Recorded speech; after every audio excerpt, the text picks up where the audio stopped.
Hey guys, this is Paul Ravello from ProPhysique.com, and I want to introduce today's podcast video. Today's podcast, Redefine Healthy Radio, we had a guest. First time we've ever had a guest. So we added another microphone. So basically, I'm a sound engineer now. That's right. So the guest was none other than Aria Adamy. Aria is someone that I've known for years now, seeing her compete in Florida. She's a local Florida resident. She has climbed from the local show to the national show to the pro level and has become competitive at the pro level. Aria has a great story of overcoming bad coaching and learning how to become a flexible dieter, and then dealing with the struggles that go along with that, including eating disorder behavior, how to deal with the changes and the rules, competition. Overall, Aria is now coached by Lauren Conlon, as you know, the co-host for Redefine Healthy Radio. So, just wanted to introduce the video to you today, guys. The sound, I was able to plug the sound in from the soundboard to this camera, and it seemed to be a little phasey. I noticed that there's no audio issues on the podcast. So if you prefer higher quality audio, go to iTunes and listen to the podcast, or download it and listen to it at your free time.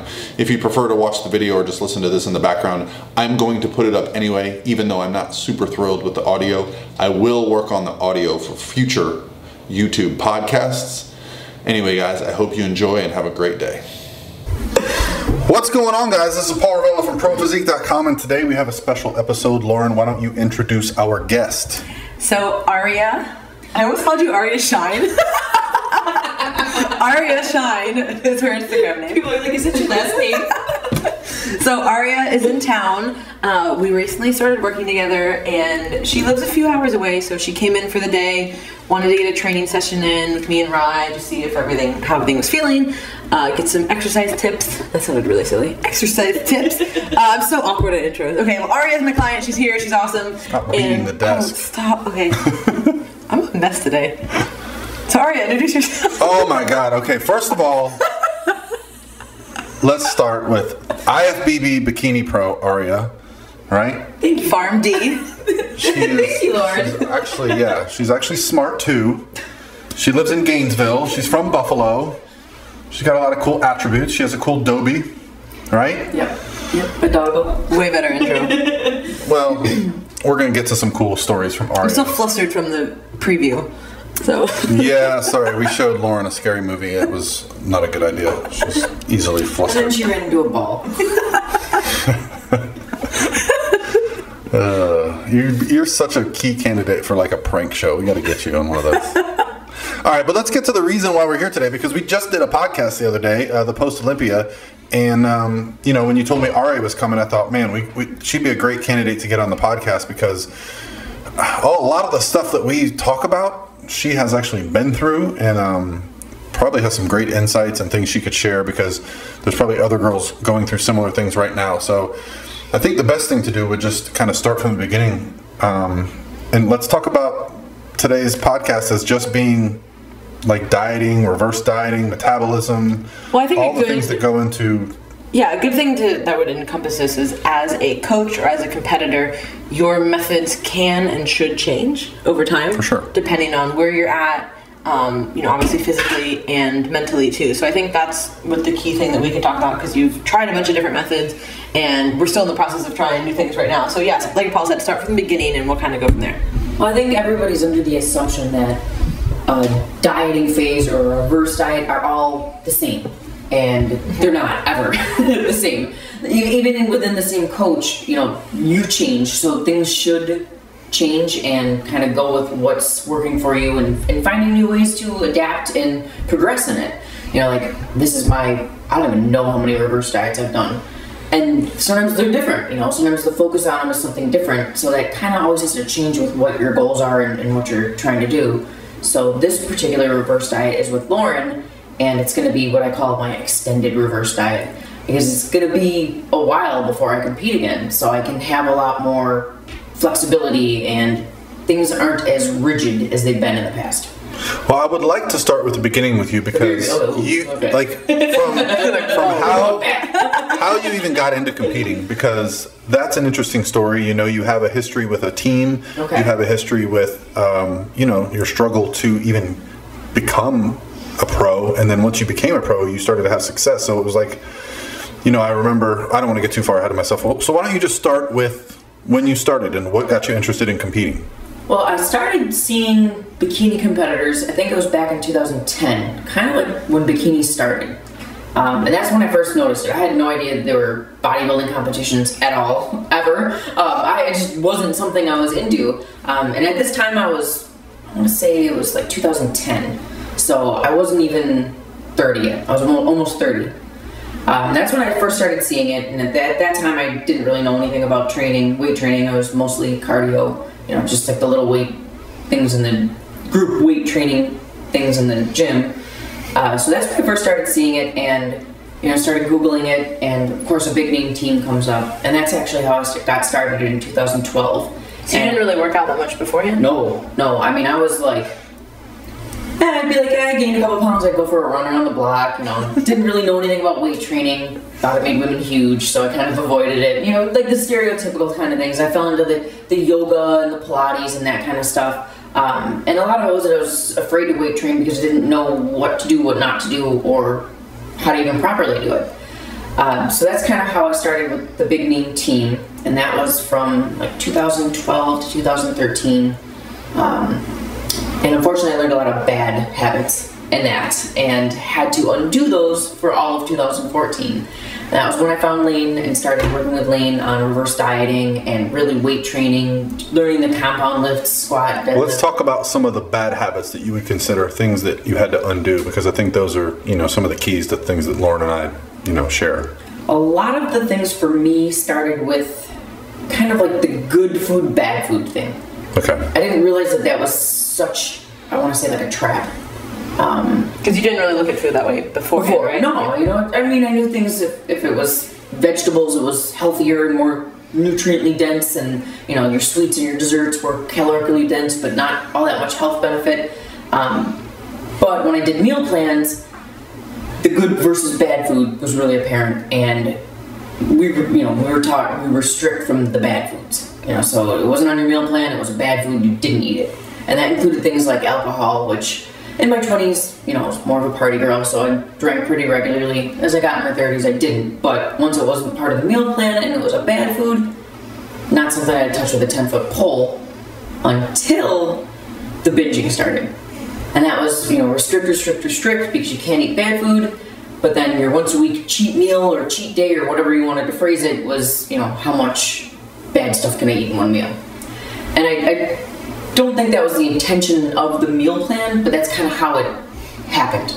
Yeah, and I think that's one of the things that we have to end up undoing with people, is just the psychology of looking at a food and assuming it's good or bad. And if you have something that's bad, then you just say the F it approach, and we're just going to continue down the rabbit hole for the next 3 days or till Monday, start over again. That's the one thing that I feel like has to be undone. I don't have a problem with the meal plan. Like Lauren and I have talked about this a lot. Like, meal plans can be good. You need to have structure. The problem is where a meal plan comes in place of coaching or in place of explaining. And so you were just given a meal plan, like, this is prep, and if you're not on prep, there's no structure. Yeah, right? That's and that can be different too, depending on where you're at as a competitor. So if this is your, you know, 15th show and you're like, hey, I just don't want to think about it, or you make your own meal plan, right? And then you just kind of execute and you've done it. You have so much food education and knowledge already, but you didn't really have any of that coming into it. So that's where I think it become really dangerous when people fall. Like, the first step into fitness or health is a meal plan without any instruction. So that's really the big problem that we see with it. Meal plans aren't bad, it's how they're implemented in their context usually. Yeah, and I think it's just used in place of actual knowledge and coaching. You get a meal plan, if someone says, how'd you get in shape? You pass that meal plan down, and then people start to associate the only way you can actually make progress is by these crazy 7 food diets, and that's not the case. There's definitely some foods on there that are good options for high volume, high quality foods, but that's not the only way to get there. So, all right, so now you've done a prep, you've come out of it with a little bit maybe of some eating disorder behavior, you would say? Mm-hmm. Yep. And then how did you kind of come out of that phase? Did you just continue to jump back on the the good diet that you were on? Well, I'd done like 2 shows, and that was the off season from like November to March or whatever. So it was like, oh, okay, well now I guess I'm in off season. And then the holidays happened, and that was tolerable. But then prep started hitting, so then it was like, okay, you're back on, and it was kind of like an all or nothing approach. And I did a bunch of shows really, really quickly, and unfortunately I was still binging at the time. So to maintain a certain body composition, to be able to compete, but still grossly overestimating, just eating over what I was even able to maintain on, let alone compete on, that was when like cardio would just keep increasing. So it got to be, well, okay, I can go out and eat over my calories, I'll just do more cardio. Yeah. And then before you know it, I was probably running about 15 miles a day at one point. Wow. Yeah. I hadn't even thought about it from that perspective. Like, I'll just eat whatever I want, I'll just train it off. Like the, almost like that I'll out-train a bad diet type of philosophy. Like, you'll... To the extreme. Almost like, current Aria is hungry and is going to eat. Future Aria can worry about how to fix it. Yep. Yeah, so that's another... 15 miles. How long does that take? It would be like 7 miles in the morning, 7-ish miles in the morning, 7-ish miles at night. I mean, if you're running a 6-minute mile, that's still 45 minutes. Who's running is that? Were you running 7 miles? Yeah, I mean, I would do like 6 miles an hour slow. Oh, okay. Yeah, I mean, well, so what? Even if a 10-minute mile is really slow. So, especially for someone that's running like her. Yeah, but I'm saying that's like a long time. Oh, yeah, that's a couple hours. Was, and that... Running wasn't fun anymore. I used to just like to go out for a leisurely jog, but at that point it was like I still can't look at running the same way. So I don't know if you're willing to do this, and I don't know if it's even relevant. Maybe Lauren will slap me for asking this, but can we discuss, like, before you ever competed, what was your body weight? When you competed the first couple times, what was that? Oh. And then what did you see weights getting? What did you see weights getting up to that you were like got uncomfortable with and saw some like signs? I think that's a huge part to talk about is the number on the scale, okay? So my whole life I've never really been an obese or overweight person.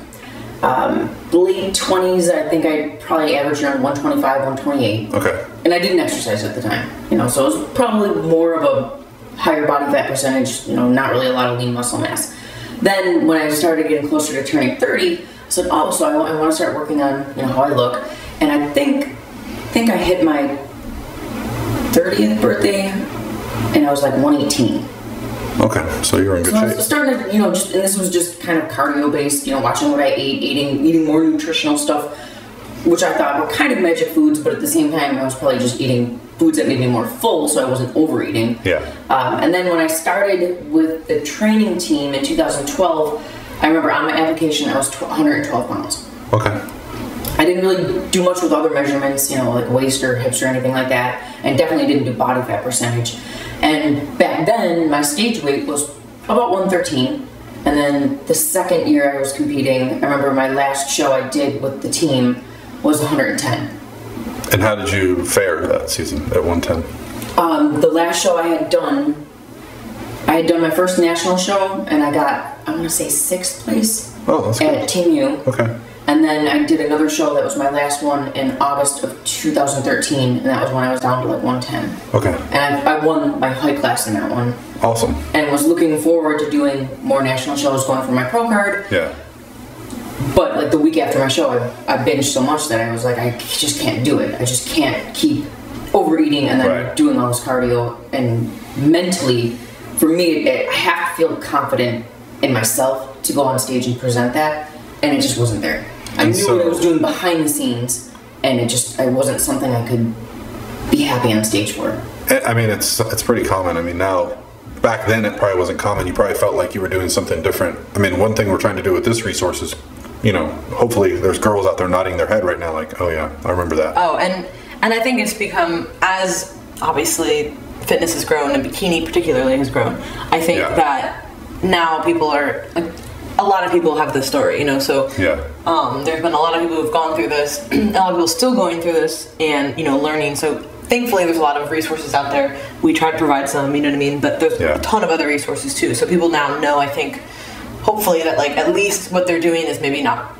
right, they're like, okay, this might not be a good idea to keep doing this. But we still see it all the time. Like, I know I shouldn't have done it. And I've done it too, you know, like, I shouldn't do this prep or I shouldn't do the show, but you still push. I mean, we all do that to some extent. But it's good at least that you kind of stopped there.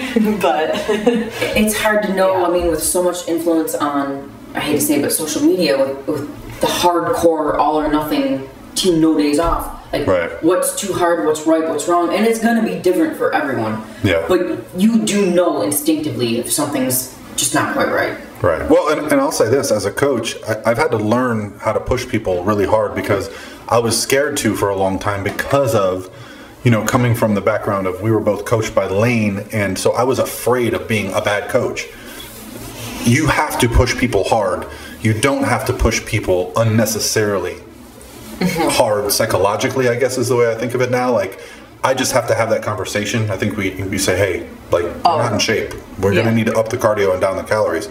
But, you know, it depends on where they're at, too. Yeah. If it's someone's first show or they're trying to turn pro, there's a huge difference. Yes. And, or, you know, even compete at the pro level. Yeah, at the pro level, or their training history, or, you know, like, how much muscle mass do you have? Like, there's just certain people that, you know, there's a lot of different variables with coaching. And I do totally agree with that because I know that Cliff and John Gorman have talked about this a lot too. For a while, like, it became like if you push people and like drop their calories, like you were like a bad coach. Yeah. And I remember John saying this in a video, and he was like, I was like, oh God, I don't want to be labeled as this like bad coach. Exactly. He's like, and then all my people started coming in second place, and I was like, well, then nobody's happy, you know. So that's one thing that the advantage that you and I have had the last 2 years. We've attended a lot of shows, even yours competing and mine competing, but more seeing our athletes and. You know, it's great when someone wins, but I remember the third call out more because I feel like I let them down if I let them get third call out without letting them know that's where they're going to be. So let's get to the weights again. So you got down to 110-ish? So that was about 2013. I would compete at 110. Okay. And then I want to say that was August, and then North Americans, which is what I was supposed to have done, was like a month later, and I had paid the registration, but I bowed out of that. And I think at that, like, this is toward the end of the year, my weight slowly kept increasing up. And I remember I went to a show in November, and I was 122 pounds, which at the time now I'm like, that's nothing. But back then I was like, oh my God, I've rebounded, I put on all this weight. And a lot of it was how it happened. You know, it wasn't intentional. It was kind of like, I'm gonna stay stage lean, but I keep overeating. You know, so it felt very out of control. Yeah. There's a difference of putting on weight, I think, when you have the goal of putting on weight versus the goal of like, oh, this happened by accident and I'm still doing all this cardio and I'm training and I'm trying to restrict, but you end up like binging. Yeah. Well, and especially like a double-edged sword. So at this time, were you we can plug your sponsor. Were you working with Muscle Egg? Were you doing a lot of events at this time? No. Because there's a lot of pressure on people that feel like I need to look a certain way for my events. I did actually work for the training team. Yeah. So that did put a little bit of pressure on because if you didn't look the right way, you were involved in certain events and photo shoots, and you know that was kind of another added pressure, like a stressor. Yeah, that's another level of things that we won't talk about on this podcast. That's a whole nother. But at that time, that was the end of 2013, and I had to realistically look at it. You know, I was unhappy, I was miserable, and I was thinking there's no way I'm going to start the next year of my life, even if it means I quit and I find another job, and you know, and I was actually unemployed for about 4 weeks. I was like, I can't, it's not worth it. It's not worth it. Okay. It's not making me happy. How long from then until you started to right the ship? Basically it was like my favorite holiday of all time was Christmas. And I remember it was Christmas with my family, and we were doing normal activities, enjoying cookies, what you normally do every Christmas, and yet I was waking up at 5 a.m. to go run, and then running again at night to try and not gain weight for Christmas. So it was New Year's Eve, and I said, F this, you know, I really swore, but I was like, I'm not heading into the next year doing this, and I emailed Lane. I think we can swear, it just gets labeled as like it's fine. Are we? Well, I think hopefully, otherwise people are going to be getting for a rude awakening. But it was that New Year's Eve. Okay. I think it was like December 30th, and I started working with Lane like 2 weeks later. In January. Okay. So because it was just like it's not. I mean, at that time I wanted to be. I shouldn't say obviously, but I really wanted to get my pro card. But I was like, so how did you go from the team to Lane? What was did you just start hearing about him, about methods, videos online, stuff like that? I remember, you guys are going to laugh, but I remember seeing posts from flexible dieters that were like all the foods I would binge on. And I know that now if a Fisher Macros or IFFYM or whatever is so bastardized, as Paul says, but that was actually what got me interested in it. And I mean, I was pretty naive at the time. I was like, how are people eating all these unclean foods and they're shredded? They must be on steroids or doing something. I had no idea what a macronutrient was at that time. You know, really. So your food plan didn't even include like basic what your calories or protein amounts and the foods. Like, give us an example of a meal from that meal plan. I remember probably one of my favorite meals was like a cup of salad. Cup of salad. Like 3 ounces of whitefish, which was usually tilapia. That's cooked. 3 ounces cooked. 3 ounces cooked. And I think it was maybe a tablespoon or a teaspoon of balsamic or a teaspoon of olive oil. Yeah. And maybe they'd throw in like some carrots or some tomatoes. Wow, that was your favorite meal. That was my favorite meal. And I mean, I still love salad. I always love salad. I like whitefish. I mean, to me, that's like... Let's guess the macros. On 3 ounces of fish, what, 20 grams of protein? Yeah, on whitefish, probably a gram of fat or 2. Yeah. A salad, 10 carbs? Yeah, max. Wow, so that's not going to hold over the big guy over here, is it? Wow, okay. So, well, actually now, like, for anyone that's listening and they don't know about Aria, she has a really cool Instagram, at Aria Shine. That's what I shouted out in the beginning. If you guys didn't know, with my awkward intro. But I was just trying to plug Aria's Instagram. She's become quite the flexible dieting little chef over there. Like, I look forward to your Christmas stuff, because you always do some cool Christmas stuff. So, all right, so now you're aware of IIFYM, but how did you go about getting to Lane? Like, what was the next step? Did you just start looking at people and who they were coached by and start to see like a trend? I started hearing about reverse dieting and metabolic damage and bad coaches, and I saw all of Lane's video logs, and that's kind of how it started. And I said, okay, well, he's this flexible dieter. He believes in this flexible dieting. It sounds too good to be true, but at this point, I know inherently I knew foods weren't good or bad, but I also knew that I was just in a bad cycle of thinking that certain foods were bad, so I had to get out of that. I mean, at this point, I wasn't using Splenda. I wouldn't drink a Diet Coke, even in an off-season. Yeah, like sodium is outlawed, stuff like that, right? Everything was just no seasoning. It wasn't like our bouillon cubes. Pre-workout. Nobody likes that, actually, besides Ryan, but... No, so that's kind of how choke them down. I fell upon those videos, and that's how I decided to contact Lane. You know, he was kind of the only coach at the time that I'd seen was using flexible dieting methods. And even though I didn't know what a macro was, I was like, at that point I was going to be unemployed, so I'm like, I have all the time in the world, I can learn how to do this, and I had used my fitness pal before, so. I have a good question for you, and even Lauren can answer this one, because I remember the first time I got a plan from Lane, and it was macros. I was like, what in the ever living do I do here? I don't think I emailed him back for like a week, because it took me that long just to figure out how to hit those numbers. It's like each day I would like figure out what foods. I would spend hours in Publix trying to. So how long did it take you to transition? It actually wasn't too bad, but in the beginning I probably ate 0 vegetables because I only ate things that you can scan. So like, if it doesn't have a barcode, you don't eat it. If it didn't have a barcode, I wouldn't eat it. Okay. Because I mean, I was some protein I had to, you know. You just wanted to avoid using the scale, didn't you? Yeah. I was just. It was just weird to me, and if I didn't know, like, or it'd be like whole, you know, like a bag of salad. Yeah. Because it's like a whole. Oh, it's like listed on. It's listed on the. So what about you, Lauren? When you first got your macro plan?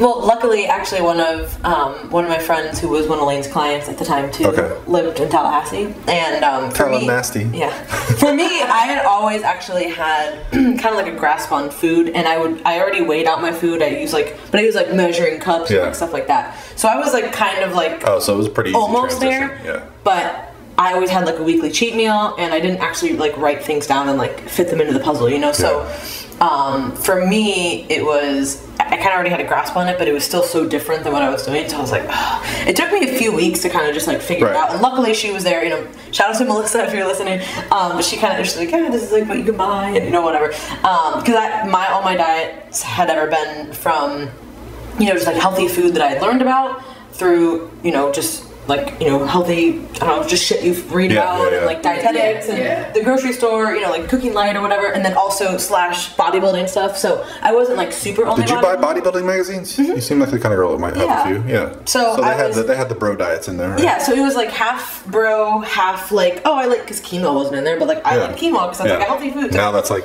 Now that's everywhere. Yeah. But you know what I mean? So there was you mean quinoa? So it took me a few weeks though, and I always tell people, I'm like, hey, if you haven't tracked before, like it's gonna take kind of like you falling in your face and going like, wait, what the fuck, for like 2 to 3 weeks, and then one day you're just gonna go, oh, this is not a big deal. Yep. And I can figure it out. Yeah, I had this similar story. I was on a building phase with Lane. He sent me my macros. I figured that I was on a building. I'm like, no, I told him I wanted. Good memory, Paul. I was on the side of the building and I just kept It was June 17th, about 3 p.m. There was a slight breeze outside.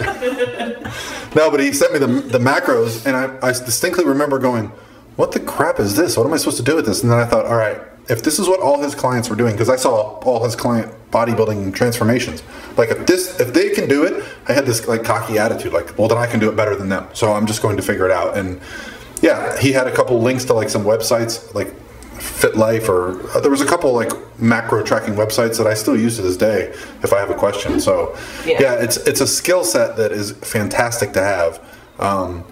And we can get into why it can kind of transition into being a bad thing at the same time. But I'm super grateful that was my first experience with dieting, because I was being approached as I was prepping by other coaches that were like, hey, I'll prep you for your show. And I was like, I have a coach, but I just need posing help. And they're like, oh, what's your diet like? And I told them, they just laughed at me like, what? No, you can only eat these 6 foods. And I'm like, well, I'm going to stick with my guy. It's way better. And later on, the guy that posed me, did my posing, was at my show. And when I won my class, he was like, you're an anomaly. No one could eat like you do and be as good as that was. And I'm like, I don't think. I'm just a tall, skinny guy that likes to lift weights. Like, so I knew right away that there was something going on with that. And it's kind of funny that it's got to this point now that that's actually what I do for a living. Because back then I just thought, like, this guy's just going to have to transition. And he probably still hasn't had to, like he probably has enough. So now you're reverse dieting with macros? Very first reverse diet, I want to say it probably started at about 128 pounds. Macros started. You say 128? 128 pounds. Okay, so that's healthy for you. Yeah. I mean, I still didn't understand, because when I started, I kind of started competing at my normal body weight of like 112, so it was kind of weird to see myself go up that high again. But like I said, I was having all those food issues, and I was just ready to learn more about the nutrition part. Yeah. Which is good on you. Good on you. Some people just retire and quit and give up and say, I can't do fitness anymore. No. There's a better way to do this. Right. I kept saying to myself, there's a better way to do this. And I mean, I started out really low, and I had tons of error. Like, realize now, like, oh my god, I wasn't even tracking that anywhere near as accurate as it is. But I was still learning. Remember, alcohol was something I totally messed up. I paid attention to like what the carbs they said were on the thing instead of yes. Way better. It's way better. 20 calories. That's but all. I learned as I went along. Great success. And I reversed for the entire year. I want to say I reversed to like the whole 2014. Almost. Okay. It was 40 weeks. Because I remember your first show. I'm not going to give it away, but I want to get to that point. Yeah, I reversed from January to October. So do you remember roughly calories starting and ending? Do you have any idea? I know my beginning macros were 100 grams of carbs. Yeah. 35 grams of fat. Okay. And probably like 150 protein. Okay. Which to me. At 128. At 128. And then how much cardio were you doing to start that? I always did three 8-interval hit sessions. Okay. So compared to the 2 hours a day I was doing, that was like nothing. Yeah. And then I started the weight training, but I didn't start the powerlifting style till about August of that year. Okay. So I was just kind of basic building, because I probably didn't really have any muscle foundation at that point.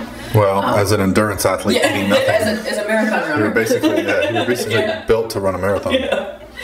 And then I remember we started cutting in October of 2014. Okay. And we ended, I want to say it was like, protein is always about 135 to 150. Carbs were 305 and fat was 77. Wow. That was how I ended. That's a nice day of eating. And I think my weight was I think I went up to at one point 133, 134, and I think I ended about 128. So really didn't change much in weight. I mean, it fluctuated. There were times where I'd go into the 130s. But with the weightlifting and the body composition probably changed. Yeah. So, I mean, that was... I remember at points being like, I can't really eat all this. Do I have to? And I was like, yeah. Right. It's like, okay. And then we started cutting in October of 2014.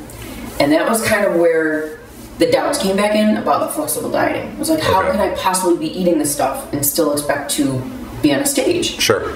And that was when Lauren was doing Team U, and that was in August, and then you did Nationals in November of 2014, and I remember seeing you and being like, she's a flexible dieter. And she just fucking won all the Nationals. Yeah. And I was like, okay, I can do this. This is like, you were my... I was like, we'll see how it goes. We'll see how she looks. Well, I do remember early on there was a lot of people saying, well, it's great and it works for fat loss, but it doesn't work for highly successful people, such as IFBB pros. Lauren was probably one of the first, right, that I can think of that was a full-on, like, I'm not with a team, I'm a flexible dieter, in your face. Yeah. So, good. I didn't know that had that much impact on you. That's cool. Yeah, I remember telling Lane, I'm like, this is huge. This is huge for flexible dieting. You know, Lauren's won Nationals, the biggest show of the year for NPC, and she looked amazing. This is huge. So that kind of was motivational because this was the beginning of my cut, and I knew I had about 20 pounds to lose. Yeah. But it was probably one of the most rewarding cuts I've ever done because I had 20 pounds to lose, and I took 28 weeks to do it. So when I competed in May of 2015, completely with a flexible approach, and that was kind of a promise I made myself, was that I was not, if I ever had weird food issues or weird tendencies, that I was going to stop and not compete. Okay.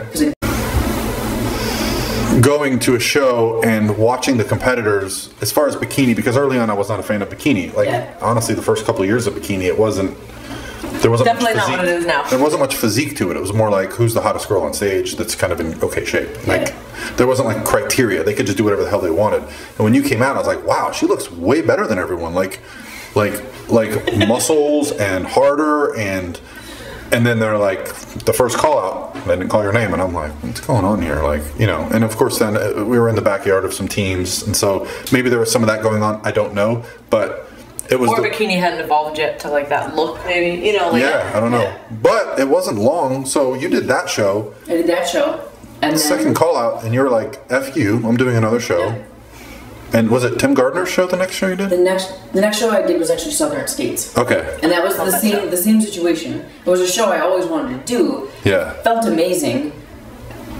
It just, you know, for whatever reason, another shitty call out. I was like, okay, well, you know, sometimes it might take a little bit. You know, I haven't been competing. They don't really know, you know, my face, my name. Yeah. It does, exposure helps, you know. Yeah, I used to use the term on the internet that everyone uses, politics. I think it's more familiarity. Yeah. When you see the same person over and over, you start to look for them. I've even caught myself staring at someone on stage that I knew and missed like 3 people. Yep. Now imagine if you're a judge. Yep. Like, whoops. So. Yeah, I like the familiarity aspect of that rather than politics too, because I think it matters. I mean, it can go good and bad. Yeah. Because if you show up and you're off. Yeah. They're like, then they're like, well, I expected better of you. You know, you've come better, so what happened? But at the same time, if you come in and you're on point, and they know you, like you said, there's a familiarity. So you got into shape. You did these 2 shows, but how are you feeling? Like food, like I was feeling energy? good. I mean, that was, like I said, because it was such a slow cut. We were able to reverse diet between every show, and I did 4 shows that year. I did the Europa in May, Southern States in July, then I did the Tim Gardner Tampa Extravaganza in August. And then I did Nationals. And that was a different result. What happened at Tim Gardner's show? The Tim Gardner show was kind of like, okay, you know, I'm kind of like, I like how I look, I'm having fun, I'm reversing, so I'm eating more and more and more. I think I went into Tim Gardner's at almost like 200 carbs, so I was feeling great. I was like, we'll see how it happens. Yeah. And that was the show that I got my national qualification, I won the 30 over, and I won my height class. Yes. And went up for overall, and that was like, so and I remember coming to your room that year and you were eating a Pop-Tart. The day of the show. Yeah. Like, did you ever think that would be like a thing? And that actually became my thing. Yeah. It's like from the beginning, I've always had 2 Pop-Tarts Well, it'll change on how much carbs I need, but to think of it now as like I'm carbing up, and that's my source of carb rather than I'm eating my bad quote-unquote food. Right. Whereas 2 years ago, I wouldn't touch that thing, but now I'm using it as a carb up, and it'll change, but for the most part, I have 2 Pop-Tarts before pre-judge, 2 Pop-Tarts before finals. So. Nice. Kellogg's, we are accepting sponsorship opportunities. Awesome. So now I know what's next. You went to nationals in Miami, correct? So that was the beginning of August, and then we had, I think it was like 15 weeks until nationals in Miami. And I was kind of be almost done with the season, but after that I was like, well, now I gotta try for nationals. It's in Florida, I live in Florida, let's go for it. And for nationals, I mean, that was, I don't know if that I ever really felt like I was on prep, because I went to football games in Nashville with friends, and I was still flexible dieting, I was still on point, but it wasn't to the point where it was like, I guess where flexible dieting can become obsessive with the measuring and the Sure. I did a lot more estimating, but I could. I mean, I was at stage weight. Yeah. That's awesome. And so I remember being at nationals as well. There. Yeah. That was you guys. that was I think. We helped you out. I remember. I did my back pose and I moved my hair at the time, and I was like, I'm not moving my hair, and you guys kind of looked at me because I was pretty jacked. Yeah, you had some back muscle. We were like, let's not do that. Can we not do that, Aria? And I was the only girl that moved her hair. That's all right. But to go from second call out at a small show in Orlando to 5th at nationals, that's pretty remarkable. And it was a non-masters thing too. Yeah, it was masters and nationals. Yeah, open. So I was pretty happy with that. I remember taking a picture of you and Mike O'Hearn with your trophy, and I was thinking, this is pretty cool. Mike O'Hearn. I totally forgot about that. And then when we went out to dinner, we had like the topless place. I still go there every year. We go there every year. Yeah. Yeah, it was like me and 9 or 8 girls. And they're all really, really tall. Like I'm the shortest one. Oh, it was Lindsay Miller. Everyone was tall. And then her that place client. was awesome. Yeah. It's like this cute little restaurant down in Wynwood. Wynwood, like the art district. I think it's called Wynwood Cafe or Wynwood something. It's Wynwood something, but yeah. We'll be there this year because we're coming to Miami. So. And I will probably be there too. Of course you will. We can plug Muscle Leg one more time. The reason we know Aria so well, she's at every show. She's at every event with Muscle Leg. And I still haven't bought any from you. The pumpkin's really good. Yeah, you gotta get the pumpkin. I'm not a basic white girl. No. Shut down. Damn it. No, I did buy Muscle Legs in the past. The problem I had with them was like storing them. They're so like big. Yeah, they are kind of big. So if they weren't like my favorite thing, I didn't want to keep them around. That's what the half gallons are awesome, and now we've even got ready to drink single serves. Sell it. What's some new flavors? Yeah, right now they're available chocolate and peanut butter. There we go. But super easy, grab it on the go. I will say it's a really cool product. It's like liquid egg whites with flavor that you can just drink, eat, use for recipes. Yeah. I'm sure you've used them for some Christmas recipes, am I right? Yeah. Halloween recipes. Definitely gonna be some pumpkin spice pancakes coming up. No, waffles. All right, so you just got top 5 in a national show. It's the end of 2015. Where's your head at? It was like I was on cloud 9. I was so happy for an amazing comeback year. I got nationally qualified. I did my second national show ever and finished top 5. I was ready to put in some work and get ready to go for the pro card again. Okay, and so you started 2016 with that goal in mind. Yep. And then what was your schedule for 2016 like? I actually took a lot longer for an off season. I think it was about, I peaked till July. So I went from November to July. And a lot of it was just timing and work and things like that. Yeah. And I kind of liked eating and lifting and not having to think about that. And I did put a little bit more, I mean, not a lot of weight on, but a little bit of weight on, just enough. But I remember my macros got significantly higher than what I had dieted on. Yeah. Which will obviously make dieting down easier, which is something I've learned that I need to do. And then July, I said, why don't I just go for Masters Nationals? Yeah. At that, I was 30. I just turned 35 in February, so it made a lot of sense to do that show. And then I kind of had it lined up that right after I would be doing North Americans. I didn't realize I was going to earn my pro card at Nationals Masters Nationals in July, and then I had already set up everything for North Americans, but they actually do a Masters Pro show the same week. Yeah. So that was my pro debut. So it worked out really, really good in timing. Remind me, how did the pro debut go? Pro debut, it was one of my favorite looks ever. I got second year. I got second place. So you went from not having a pro card a year earlier, and second call-outs at a local show, to being second at a pro show. That's crazy. Yeah. That's just fantastic. And at that time, I mean, I did have a little bit of doubt because I won my pro card in a master show, and then gotten my first pro show was a master show. So I was like, okay, well now I need to test the waters in the open pro bikini and see how that goes. But I've heard a lot of people have a terrible pro debut. I was really lucky. Mine went smoothly. It was fun. It was awesome to be in that atmosphere the whole week too, and then see everyone go pro for North Americans. And there's definitely something to say for, you know, if you turn pro in your second or third show, you're probably gonna have a rough pro debut. But if you take, you know, years to get there, you know, you've gone through the makeup, the hair, the anxiety, the checking in, the, you know, all the stuff that goes into like a show day. Lauren's pro debut was awful. Yeah, but oh, God. But if I remember, was it more like anxiety with your like routine and stuff? No, well, it was anxiety because I didn't look good. I had like a bad prep. So you weren't super confident. I had like no confidence, and then my confidence was completely shattered as soon as I saw everyone's routines, and mine didn't look like that. But if I had looked good, I probably would have been like, well, whatever, you know, I'll just do my thing. But it was, I didn't feel like that I looked good because I didn't, and then on top of it, like, I just let all that get to me. And then I got on stage and everyone, because it was all the people from Florida, and I've competed here since I was 19, you know, so everyone was like, yo, what happened? You know, like, it was very obvious that I was just not me. You know, but we all have bad shows. Mine just happened to be the pro debut. Pro debut in Tampa. Still one of like the biggest shows I've ever done as a pro. Like, that was huge. It's like 35 girls. Yeah. And I was like, what am I getting into? Yeah. But, you know, it happens, and then I learned obviously from it, and I won't do that again.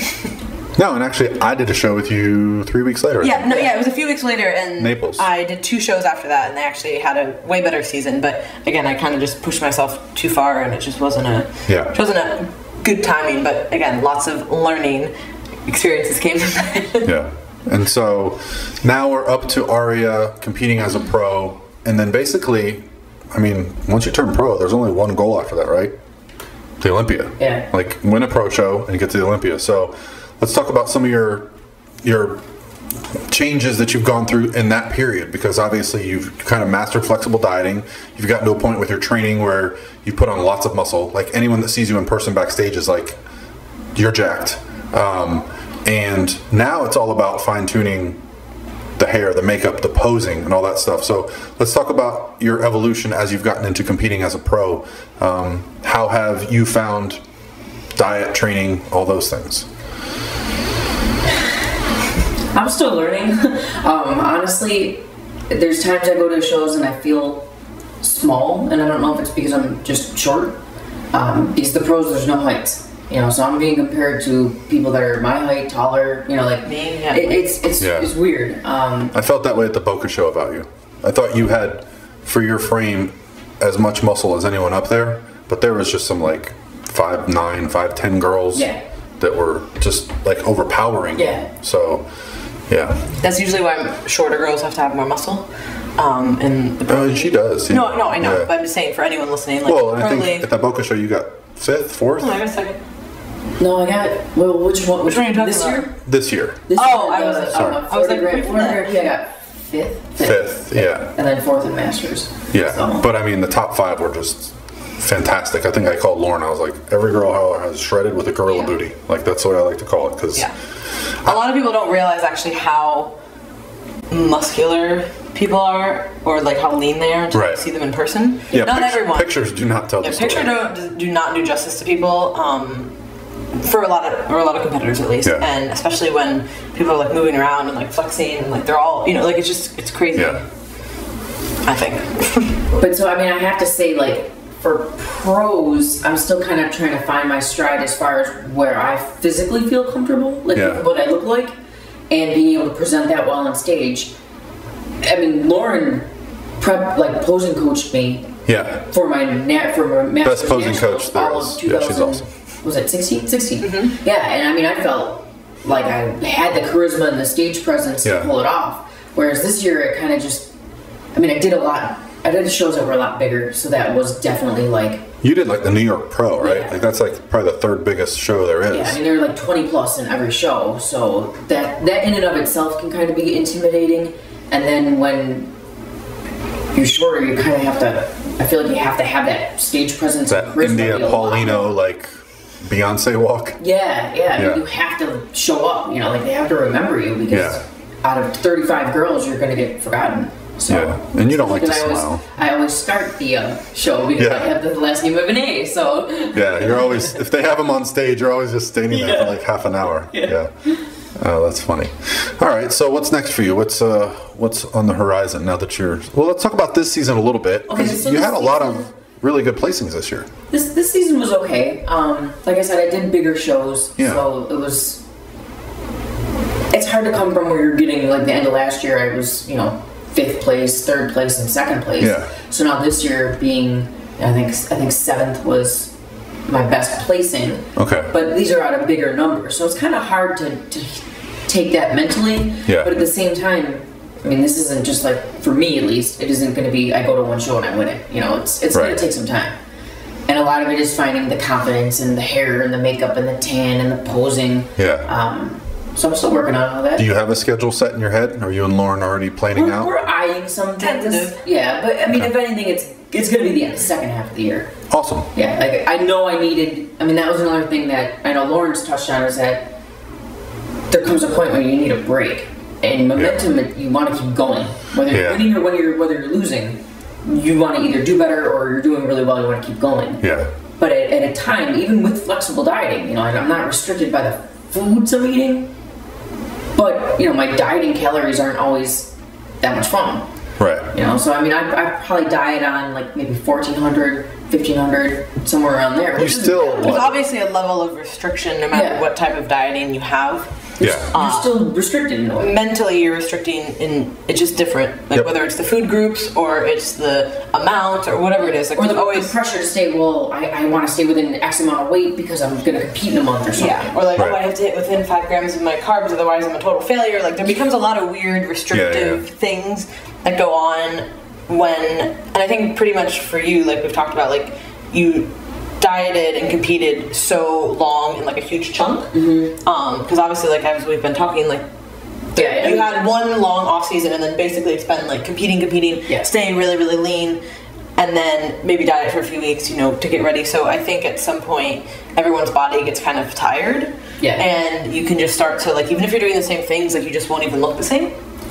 I've noticed that with myself, you know, so I think that can just be something that happens, and you know, it's not, there's no science that I can give to, but you understand, like, you went through that this year, you're like, I'm the same weight, and I've been doing the same, but I just don't look as right, and I'm like, yeah, I know, like, Yeah, and that's exactly what I said. I was like, I hit the weights I wanted to hit as far as, you know, my stage weight, but it just didn't look right, it just didn't feel right, so mentally I wasn't really there, and that was when I said to myself, you know, you need to take an extended amount of time off, and not worry about if you gain weight, lose weight, you know, whatever, just take time off. And we've been trying a few different things, which is what I wanted to tie all of this into, is that as a coach or a competitor, you have to be willing to try different things. You have to be willing to say, okay, about 80 to 90% of things are going to be constant, you know, but that other 10 to 20% is really figuring out for the client or for yourself what you need at that point,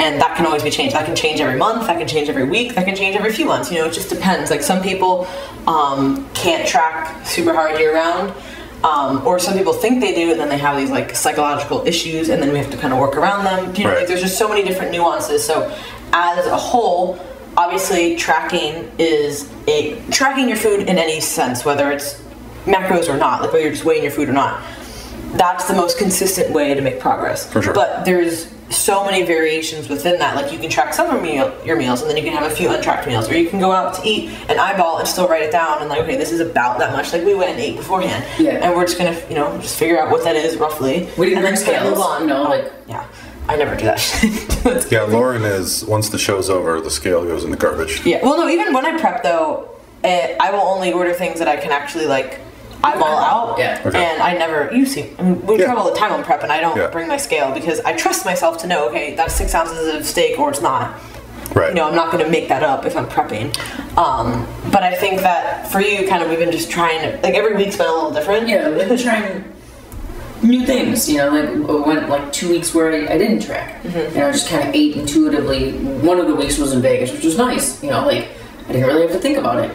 And for a chance for me to relearn eating, you know, like I've done all this flexible dieting, like I know it, but you know, cutting the cord, letting the scale go. And do you still, with flexible dieting, find that you eat the same pattern of foods? If you go out to eat, you order the same thing. If you're making a flexible recipe at home, it's the same thing, kind of over and over. Yeah, pretty much. Yeah, that's kind of what I found myself doing. That's why I kind of got out of the habit of tracking all the time, because I found I wasn't enjoying food anymore. It was, you know, which when you're in prep and you have a goal, enjoyment's not it's not the purpose of food. It's a means to an end. But you know, like just like society, social life, like food is such a big part of what we do every day that, you know, if you can't enjoy it and have it be a part of your life and be realistic, then yeah, I think it's a good idea to start trying to try different things out, make some changes, you know. So. And it's hard, it's uncomfortable, and that's why I think people fall into whatever they're doing, whether it's the meal plan or whether it's tracking or whether it's being neurotic with any kind of food choices or amounts. They just kind of want to, okay, it's so hard, because basically what happens is when people are very restricted and then they try to do something else, they usually overdo it, and then they're like, oh, see, I can't do it. But everyone is going to go through that. You have to fail to then get better. Yeah. So you have to kind of have a few of those days where you're like, oh, I probably ate too much of this, and then you go, okay, I'm not going to do that next time, or you figure out the triggers. Okay, this is usually a trigger for me, so I'm probably not going to keep that around right now. That would be the good like things, desserts or ice cream or stuff like that. Like, okay, so now I'm not tracking. When normally I would weigh it out and be exact to it. Okay, well, so now I'm not tracking, so what do I eat all of it? You know, like, no, because then that's totally, you know, you can't have the extremes. So that's kind of where I'm relearning. Like, okay, I may not be weighing this out to 50 grams or whatever it is, but I can still kind of eyeball it and be okay. But I think it's important to have those days where you say, whoops, I ate it all, I'm not going to do that again, and then you learn, because if you always don't trust yourself, then that's what I think really it comes down to, is when I implement a lot of untracked meals in people's off seasons, or just reverses, because, you know, I just think it's really helpful, like mentally, socially, you know, all that kind of stuff, and a lot of people in the beginning really freak out, and I'm like, you're just not trusting yourself, like, you know what's in things, you know when you make a conscious decision, like, I'm going to order this dessert, like, or I'm going to, what's in here, like, you have to let yourself trust yourself to do that. Absolutely. I think the overwhelming thing that we've learned from Aria is that flexible dieting can be very successful. So first things first, it's a skill. You have to kind of start implementing things. Even if you want a meal plan that's only clean foods, still track it. Still figure out what you're taking in. It's not the foods that are the magic. It's the fact that you were probably on 800 calories a day and doing 2 hours of cardio that got you lean. So you have to disassociate that food from that result. For a lot of people, I think that's the hardest thing to do. Luckily, Lauren and I came from the other background first, where we were like, well, why would they only eat that? And what was cool about Lauren going through her grad program and doing that study was that, you know, I think she was expecting the flexible dieting group to just have way better results. Or maybe you weren't expecting that. I don't know what I was expecting. I was just like, I hope we finish this shit, because it was a lot of work to get it going. So honestly, you know what I was expecting? Everyone to drop out. So I didn't care what we saw. I just wanted to see some shit, which meant that we had participants. So, because Cam was like, half the people are going to drop out, if not more. I'm like, oh my God. Like, every day was like a constant worry. So that was like, honestly, my biggest thing was, I just want to see what happens. Hopefully people finish. But that was probably the best thing that came out of my study, is that flexible dieting and meal plans, again, caveat, not in competitors. This is just general population, people who train. It all works the same. Do what you like. It matters where you are in your journey. If you have any kind of food education, if you don't have any, you know, these all are factors. So really, context is everything with flexible dieting, and you can't let it control you. Again, we've said this probably all of us a million times, but flexible dieting is not flexible if you're scared to eat foods that you can't weigh on your scale at home. There's nothing flexible about that. So in the reality, like, flexible dieting should be, you can eat whatever foods in whatever amount, that are obviously nutritious and are, you know, good for you and within your calorie range, you know, I think it somehow got distorted along the way to not be that, and it became this like numbers game of like this scale means everything, and if I don't hit these 3 numbers, I'm going to macro hell, and I don't know what people thinking, but what I remember distinctly about your study when you got done was you like the feedback you got from the people you gave a meal plan to was, well, thank you for the meal plan because I didn't really know what my meal should look like. Oh my God. So for them it was like, oh, this is a good meal. The people who really succeeded on the meal plan, I was like hounding them with questions, you know, like, oh my God, why did you like it? Like, what was so good about this? And they honestly were like, I just didn't know what to eat before and I didn't know how much, so kind of showed me what to do, and then I kind of ate some of the same foods and I tweaked some other things, you know, and I was like, wow, people can actually think for themselves, and that's what got me thinking, okay, it's not all just about these numbers, it's about like just understanding food, understanding what your body needs. And, you know, the amounts obviously differ from person to person, but you will be able to kind of... Our bodies are a lot smarter than we think. It's when we aren't really in tune with all that, I think, that we just kind of let it all go. One of my favorite things to think about is when people get worried about a calorie, like, oh, I went over by a gram of carbs, and it's like, you understand, like, if you, like, take one more step today, you burn 4 more calories. Like, there's so much variation in how many calories you burn in a day just doing normal activities. There was a research like recap that Ryan had me look at, and it was talking about like basically like predictors of fat gain for people that they overfed, and one of the predictors was just this like, really high like was it neural activity or just like stress, like whatever it was, like people who were like really like high norepinephrine or something along the lines of like when you're really stressed out. What was it? Yeah, okay. So it was like when people were like really stressed out, right? That's a catecholamine. And I couldn't think, I was like, what is, I don't want to say the wrong thing. But so basically what they saw was that, you know, that the people who were like really stressed out all the time like have a higher propensity for weight gain. So he was like, so for the millionth time, for all the people who have emailed me, if you've gone over by like a gram of carbs today, like it's probably going to be the stress that you're causing your body is going to be worse, like worrying about than 200 extra carbs.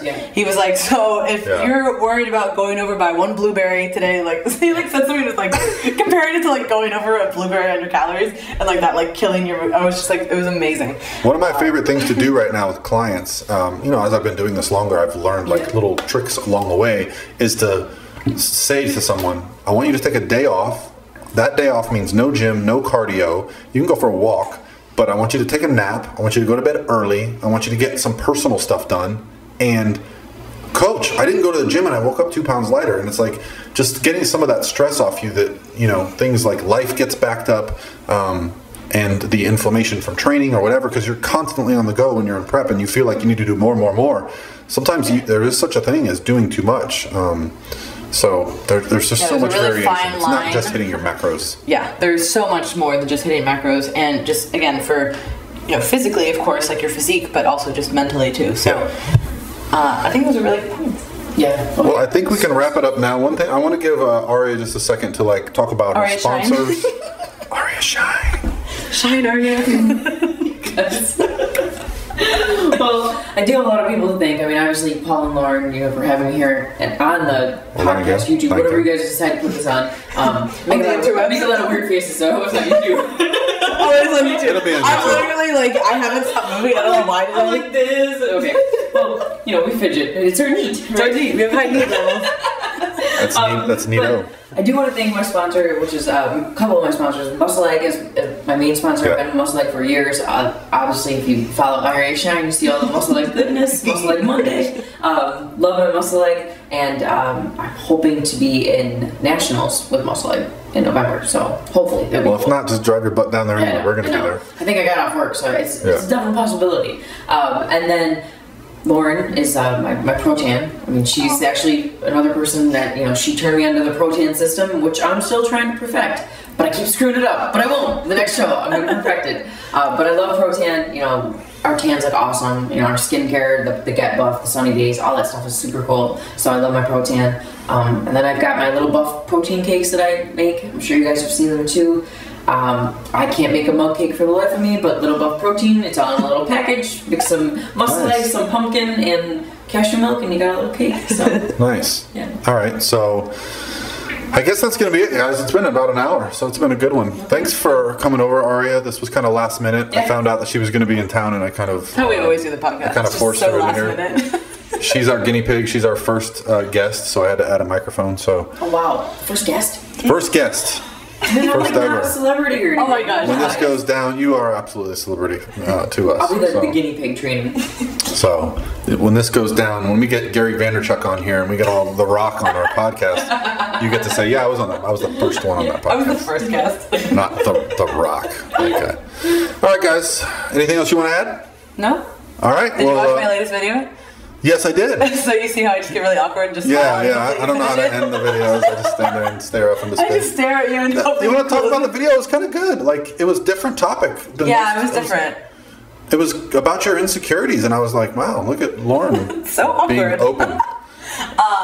Yeah, so my latest video was just kind of, I mean, not to sound too melodramatic, but it was like why I feel like a failure recently. And again, that sounds super melodramatic, but more so just like, for 6 years, I kind of identified as an athlete and a student, and then this year, kind of all of that is gone. So it's been really exciting in a lot of ways, but it's also been really hard mentally in other ways too. So it's just been kind of like a year of like figuring shit out and feeling like, am I doing things right or wrong? Because there's really no feedback. I mean, there is feedback. No one's grading your day. Yeah, I mean, honestly, like I can start. You can start turning a report to me.